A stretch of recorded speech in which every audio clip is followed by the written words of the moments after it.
10. Carol and Helen Thomas, abducted in an alleyway. In the early hours of March 30, 1988, Helen Thomas and her mother Carol set off for work at the nearby mill. They walked through the city housing estates and back alleyways as they always did. This particular morning, however, both women suddenly noticed a low humming sound above them, before an intense bright light shone down, effectively blinding them. As the light disappeared, both women came to their senses, feeling a little nauseous and dizzy. Helen's leather jacket was soaking wet, yet all around them, the ground was dry. Feeling confused, the two women carried on their way to work. Once there, they were informed by the security guard that they were several hours late. Over the following days, their skin would come out in blisters and rashes, and a constant feeling of anxiety ran through both women. It would be several years before they made contact with leading UFO researcher, Tony Dodd, who agreed to conduct interviews with the women under hypnosis. Each would recall being taken into a large bright room, and laid on tables. An unusual net-like material was placed on their legs that seemed to weigh them down. Creatures with large heads and large dark eyes performed strange experiments on them, including the taking of eggs from their bodies through a thin tube inserted into their bellies. Everything was wet to touch, and even more bizarrely, one of the aliens took a particular liking to Helen's jacket, rubbing the material across its face and through its hands, resulting in it becoming soaking wet. 9. Tracy Jones, regular abductions since childhood. The mysterious events that surrounded Tracy Jones began to be revealed in the summer of 1997, and were more akin to paranormal activity as opposed to alien abduction or intervention. She would regularly find household items moved about, or even having vanished completely, only to turn up again completely out of the blue. Electrical appliances would stop working without reason, and both Tracy and her husband, Darren, would awake to see strange figures around their bed. One particularly odd incident happened following major surgery that Tracy had undergone. A large, flat bandage masked the incision on her chest. One morning, she went to remove the bandage only to find it was gone. Furthermore, the wound had completely healed over and only a very small scar remained. Under hypnotic regression, Tracy described being abducted since she was young, each time she was subjected to medical tests and examinations, including the removal of eggs through a long silver tube. What's more, she claimed during these sessions that her children have also been abducted on regular occasions since their birth. When the family moved to Dubai for Darren's job, the paranormal activity continued to happen, as it did when they moved back to the United Kingdom several months later. 8. Multiple abduction at a barbecue. One summer evening in July 1995, couples and friends Mike and Debbie joined Steve and Annie at their Derbyshire house for a barbecue and several drinks. The night suddenly took a bizarre and frightening turn a little after 10:30 p.m. Out of nowhere, an unusual disc-shaped craft hung over them. They watched it for several minutes before all four of them began to feel extremely nauseous. The UFO then vanished as quickly as it had arrived. Steve looked over to the barbecue that only moments before had been glowing hot.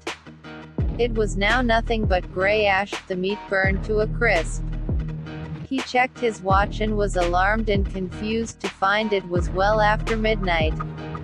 Almost 90 minutes had passed. Over the next few days, they all began to feel generally unwell, have trouble sleeping, and an overall feeling of anxiety. The friends agreed to be hypnotically regressed, and all four told the same story. They had been taken on board the spacecraft, and into a medical room where they were placed on tables for examination. The walls were described by Debbie as being round, but divided into squares, while Steve claimed he saw figures and drawings on the walls of various planets, including ones from our solar system that he could clearly recognize. 7. Gary Wood, the A70 incident. While traveling along the A70 with his friend Colin Wright, at just after 10:00 p.m. on August 17, 1992, Gary Wood noticed a black object in the distance. Alerting his friend, both men watched as the object came closer before a blinding white light formed a wall in front of the vehicle. Wood continued to drive the car forward, transfixed by the bright intensity. The next thing both men knew, the car had come to a complete stop, facing the opposite direction. They had no memory of turning the vehicle around, or what had happened to the light and the object they had seen. When Wood looked at his wristwatch, it now read just after 11:00 p.m. Both men, extremely shaken, realized something was wrong. They would reluctantly undergo hypnotic regression to try to recover the lost hour of time. The results were startling. Both spoke of feeling an intense pain as the car had driven into the light, as if they were experiencing a strong electric shock. 3 extraterrestrial beings had come to the vehicle and escorted both men onto their spacecraft, which had landed in the road. Each was stripped of his clothing and placed on a table for examination. Wood recalled that he could hear agonizing human screams coming from the room around him. Overseeing the whole episode was a taller creature, with a large head and big, dark eyes. However, it is what Wood claimed the alien, through telepathy, said to him that is perhaps most chilling. In response to a question Wood could not recall asking, the tall alien stated, "Sanctuary, we are here already and we are coming here." 6. Philip Spencer, the Ilky-Moore incident. On the morning of December 1, 1987, a little past 7:00 a.m., the witness known under the assumed name, the former policeman, Philip Spencer, set off from his home in Ilkley, across the Yorkshire moors to his father-in-law's house. As he drove along an otherwise quiet country road, with daylight barely breaking over the area, he could hear what sounded like a low-flying helicopter. He looked around but could see nothing unusual in the sky. He did, however, see a strange, small creature standing on the hillside next to the road. He brought his car to a stop and made his way towards the mysterious figure, which was now heading up the slope to a quarry at the top. He managed to take a picture before it disappeared out of sight.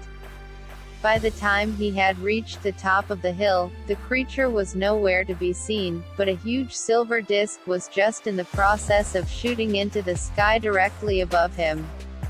He returned to his car, and given the events he had just witnessed, returned home. Only as he arrived back, did he realize it was after 10:00 a.m. and he could not account for nearly 3 hours. Vivid, intense dreams began to haunt Spencer over the coming days, leading him to undergo hypnosis. He revealed that he had stood underneath the silver disc staring at it in amazement when he was suddenly lifted from the ground and taken on board. He would find himself in a medical room, on a table, and he distinctly remembers a voice inside his head telling him not to be afraid. The next thing he knew, he was back in the ground, and the alien craft was moving up and away from him. Incidentally, the photograph he snapped was proven to be authentic and not tampered with. 5. John Day, family abduction. Returning home to Essex in October 1974 with his wife and children, John Day, who had no belief whatsoever in UFOs or aliens, had an encounter that would change his mind forever.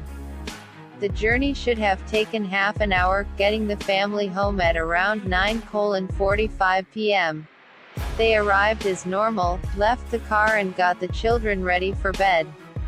As they were doing so, John realized the time was almost 1:00 a.m. Their journey had seemingly taken them over 3 hours. Over the coming days, all members of the family began to experience terrifying nightmares so intense they were afraid to go to sleep. John and his wife, Susan, also had a perpetual feeling of anxiety and confusion. John, on the advice of a local UFO report group, contacted Leonard Wilder, a hypnotist who was familiar with such cases of missing time. Under hypnosis, John spoke of driving into a strange bright mist that had suddenly fallen from the sky. A bright light began to descend into a nearby field, which then shot towards the car. The whole vehicle was lifted onto another object that John described as a spaceship. Even under hypnosis, John's memories were hazy. He recalled a metal arm swinging over him, as well as feeling as if he was being poked by sharp instruments. He also recalled that the spaceship had furniture that was molded to the walls, with no obvious seams. The next memory he had is of driving his family onto his driveway. 4. Mrs. G. abducted while hanging out washing. While hanging out washing in her back garden, a woman known only as Mrs. G, due to her request for strict anonymity, noticed a strange blue light descending straight down from above. It became stationary around 100 feet 30 m above her. The light came down and enveloped her. Before she realized what was happening, she began to rise up from the ground inside the glowing beam. She found herself in a room with 3 otherworldly beings across from her. She described them as tall, wearing tight, shiny metallic suits, and a balaclava-type hat on their heads. The next thing she knew, she felt a sharp blow on the back of her neck, and she was standing in her garden again.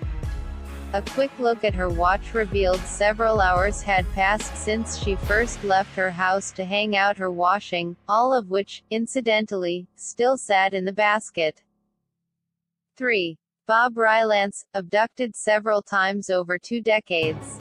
Bob Rylance is a military veteran with over 20 years experience, yet only when he agreed to undergo hypnotic regression, did he realize that during that time, he had regularly been abducted by visitors from another world.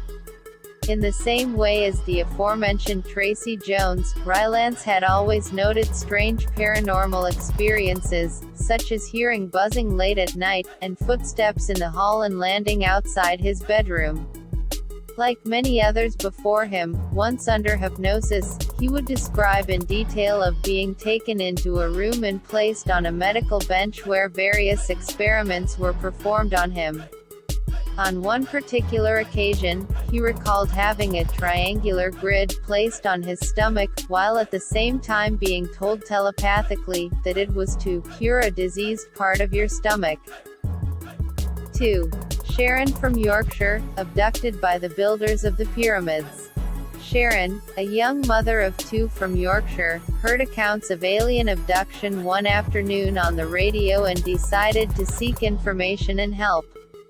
Although she had no interest in UFOs, she had been experiencing unusual events for some time, including missing time and strange marks on her body. She wished to go under hypnosis to finally get to the bottom of the anxious feelings that welled up inside her. She would indeed tell of being abducted, being taken aboard a spacecraft, and of having intense and invasive medical experiments carried out on her. Perhaps more bizarrely, she also recalled being stood with many other abductees, on a ramp, as if they were awaiting transportation somewhere. She even went as far as to recognize one of these fellow abductees, a gentleman she would name as Nigel. Maybe her most spine-chilling announcement, however, was of an abduction that occurred when she was still a teenager. While having a cigarette at the bottom of the garden away from her family, she found herself being lifted off the ground and onto an alien ship with Egyptian writing on the walls. Following an examination, she and others were told that they have to respect the earth and not pollute it. Then they spoke about the need to learn about pyramids. According to Sharon, her captors claimed, "We put pyramids here." 1. The Devereux family abduction. Returning home on the A65 road in North Yorkshire just after 5:00 p.m. in January 2005, Rachel Devereux, along with her two sons, Benji and Alex, and her mother, Anne, would see a bright light that seemed to be following their car. They continued to watch it for several minutes before it dived towards them and then sped off out of sight. They continued on their 10-minute journey, realizing when they arrived home that it was well after 6:00 p.m. Feeling confused about the hour of missing time, Rachel and the family attempted to put the incident out of their minds. However, Alex began to speak of weird dreams he was having, where he was flying over the countryside, in a strange bubble. Rachel eventually agreed to undergo hypnotic regression in order to try and recover the missing hour. She claimed that upon the light descending, all of the family were flown up to an alien craft. Once inside, she would describe the room as having no walls and like standing in space. A dazzling light shone overhead, and there were little ones moving around them, observing and studying them. According to the family, they still see strange lights over their family home, leading many UFO researchers to believe that they are likely repeat abductees, and probably have been for some time. If you liked the video, then like, subscribe and don't forget the bell so that new videos are posted on the channel.